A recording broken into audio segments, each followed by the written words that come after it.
Everyone, welcome back to my new vlog. કેમ છો? I hope કે બધા જ મજામાં હશો ને. આજે છે રાંધણ છઠ, તો મમ્મીએ હુકમ તો કરી દીધો છે કે આજે બનાવવાના છે વડા, બટ મેં કીધું મને નથી આવડતા, પોસિબલ નથી મારા માટે. મમ્મીએ કીધું કંઈ નહીં, ચાલ હું તને શીખવાડું. તો અત્યારે તો જમી કરીને થઈ ગઈ છું ફ્રી, તો પછી મેં કીધું ચલો અત્યારે જ કામ કરી લઈએ, પછી બહુ લેટ થઈ જશે ને પછી આરામ કરવો પડે છે કે હવે થાક લાગી ગયો, હવે આરામ કરી લે. પણ આરામ હરામ છે. મેં કીધું જો અત્યારે કામ કરીશ ને તો જ બેટર રહેશે, પછી આરામ કરીશ ને તો પછી આળસ આવી જશે. એટલે કીધું ચલો ફટાફટ કામ કરી લઈએ. જેવી બહાર શૂટ કરવા માટે આવી છું એવા વરસાદ તો ચાલુ થઈ ગયો છે. અને આજે આવી મતલબ આજે છે ને ધ્વજ બી લાવ્યા છે, કેમ કે કાલે 15મી ઓગસ્ટ છે. તો વિચાર્યું હતું કે ચલો આ તો ધ્વજથી મસ્ત શૂટ કરું. પોસિબલ હશે, વરસાદ બંધ થઈ જશે તો પછી શૂટ કરવા ક્યાંક જઈશ, તો પછી સ્કીપ કરી દઈશું. તો ચલો આગળ મળીએ. વેધર કેવું થઈ ગયું છે. કાલે એવું લાગતું હતું કે વરસાદ પડશે, બટ વરસાદ ના પડ્યો. અને આજે તડકો હતું તો વરસાદના છાંટા ચાલુ થઈ ગયા છે. મને તો લાગે છે કે વરસાદ પડશે, બટ એવું કશું આઈડિયા નથી કે પડશે કે નહીં પડે, ખબર નહીં. ચલો વરસાદ પડશે તો બી તમારી સાથે શેર કરીશ જે બી હશે. ધ્વજ પણ રેડી છે, ભારત માતાની જય. પણ હવે ખબર નહીં, વરસાદના લીધે સ્ટોપ પણ થઈ શકે છે, તો જોઈએ. બાજરી અને ઘઉંનો લોટ લઈ લીધો છે, એક બાજુ મરચાં અને લસણ ખાંડી દીધું છે, મેથી લઈ લીધી છે, અને આમાં કોથમીર બી છે. બધી જ વસ્તુ રેડી કરી દીધી છે. અહીંયા ખાટી છાશ પણ લઈ લીધી છે. હવે ફટાફટ લોટ બાંધીએ. લસણ મરચાંને પણ એડ કરી દેવાના છે. થોડી હળદર, લાલ મરચું પાવડર, મીઠું તમે ટેસ્ટ અનુસાર નાખી શકો છો. થોડા તલ એડ કરી દેવાના છે. શુગર એડ કરી દેવાની છે. અજમો એડ કરી દઈશું. તેલ એડ કરી દઈશું.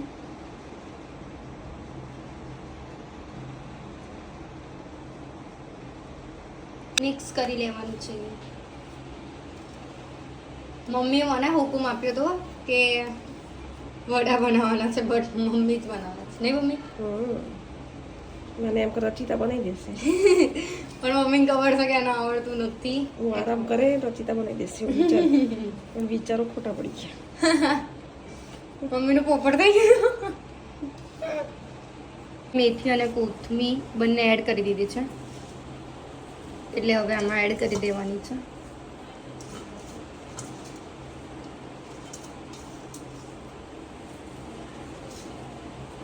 પછી સારી રીતે લોટમાં મિક્સ કરી લઈશું. ગાઈઝ, આ પ્યોર છાશ છે, એકદમ ખાટી ખાટી.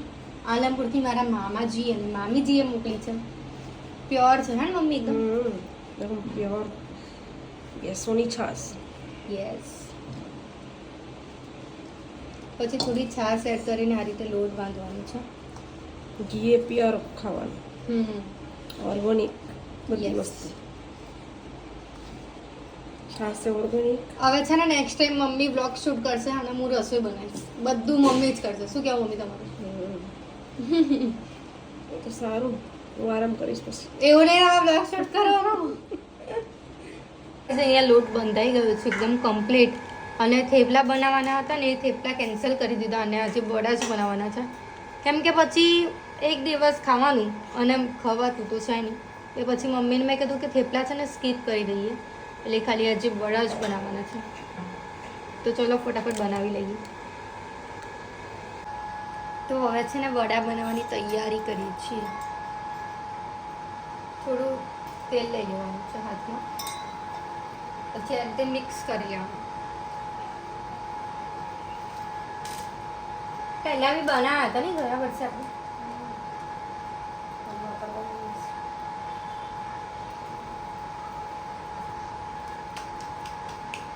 બાજરીના રોટલા નહીં આવડતા, પણ વડા આવડી ગયા.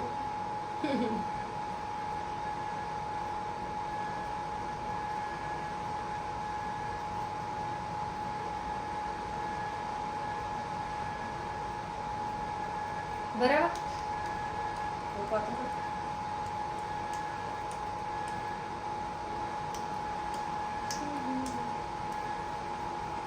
કોને કોને વડા બનાવતા આવડે છે મને કમેન્ટ કરજો.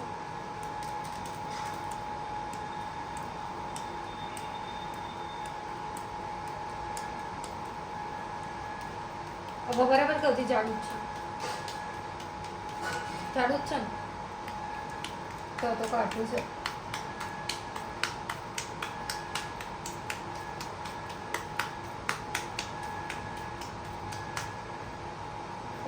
હા બરાબર. આ સાઈડમાંથી આવતો હવે એવું તો ના આવે. બરાબર પાતળું થઈ પણ આ થોડું ગુલ્લું મોટું આવી ગયું છે ને એટલે કઈને પણ બીજું વિચાર એ મમ્મી હવે સરખું કરશે એના, કેમ કે બહુ મોટું ગુલ્લું લઈ લીધું છે. હવે આ સૌથી નાનું લીધું છે, હવે આને ટ્રાય કરી. આ તો પરફેક્ટ બનશે.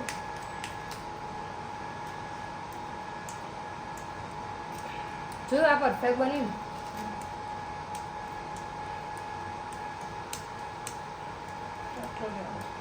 બસ એટલું નાનું જ દીધું. પછી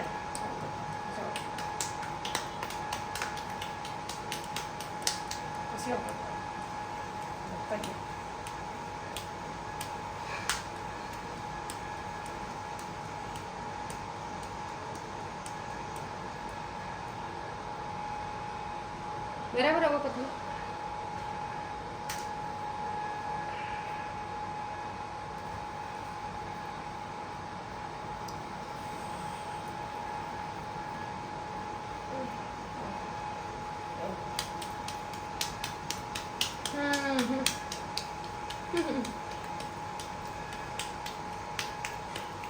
રોટલા બી આમાં જ કરવાના ને, આ બે હથેળીને રાખીને કરવાના.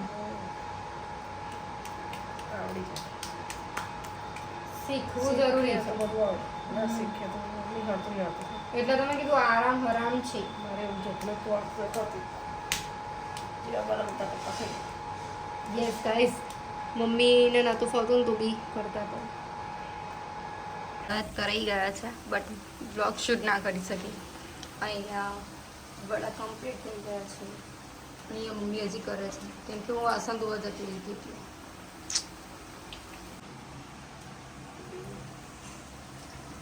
ઇસ લાલુને પણ અમે વડા ધરાવી દીધા છે. શું થઈ ગઈ છું ફ્રી, અને છે ને મેં ધ્વજ પણ લઈ લીધું છે.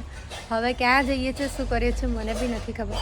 તો ચલો જે પણ કરીશું બધું શેર કરીશ. હાય મમ્મી, જય શ્રી કૃષ્ણ.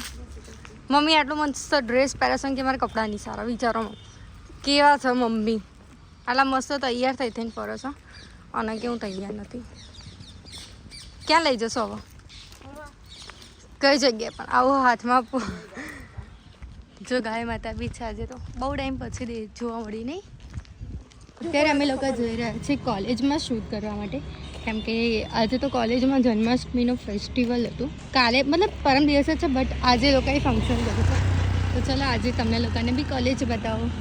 હું પહોંચી ગઈ છું મોનાર્ક યુનિવર્સિટીમાં. હવે ખબર નહીં, મસ્ત સેન્ટર તો સારું છે.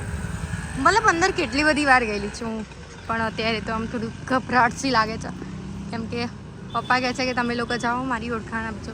બટ હવે જોઈએ. તો ગાઈસ ફાઇનલી કોલેજની અંદર તો આવી ગયા, બટ અમને લોકોની એવી બીક હતી કે નહીં આવવા દે, પણ ફાઇનલી આવી ગયા. અને અહીંયા છે મહાદેવજીનું મંદિર, પણ મહનેશ્વર મહાદેવ. હા, કોલેજના નામ ઉપરથી જ મહાદેવજીનું નામ આપ્યું છે. બહુ સુપર મંદિર છે.